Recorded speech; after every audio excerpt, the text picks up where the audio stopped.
Многу од вас мислат дека јас сум едно размазано, разгалено, богато детиште на кое што родителите буквално му купуваат се, но тоа не е така. Јас доаѓам од доста сиромашна фамилија, би кажал.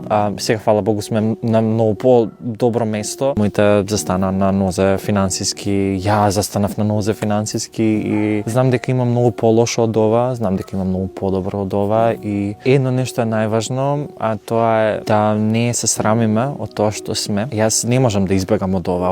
Ова е вистината, ова сум јас. Јас сакам некој ден повторно да се вратам и да живеам некаде на село. Можеби сега не е правилниот момент затоа што сакам да се фокусирам на својата кариера. И целата на ова видео не е за да ме сожалувате. Целта е да ви ја покажам вистинската приказна за мене, за да знаете дека не е ништо срамно. И да си најбогатиот човек на земјава и да си најсиромашниот човек на земјава, ти пак си човек и нема зашто да се двоиме меѓусебно. Едно нешто за кое што најмногу сакавам е тоа што кога бев мал, многу бев исфрустриран и многу бев лут на моите родители, зашто јас немам живот како останатите, зашто не живееме во некоја поубава куќа, зашто мора нашата куќа да биде поделена на повеќе фамилии. Сега кога размислам, тоа се толку банални работи. Многу е важно во таквите моменти да ги почитуваме и да ги сакаме и да ги разбираме нашите родители, затоа што не секој родител може да му го пружи најскапото нешто на своето дете, но може да се потруди да го пружи најдоброто што може во тој момент. Јас сум преблагодарен за моите родители, јас сум преблагодарен за мојата фамилија, што морам да ги пофалам и мајка ми и татко ми, они се толку труделюбиви, толку многу работат и двајцата, дури и додека живеев тука, моите одеа на работа и потоа се враќаат дома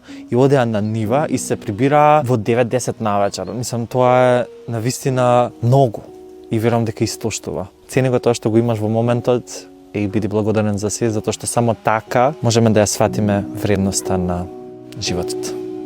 Ве сакам.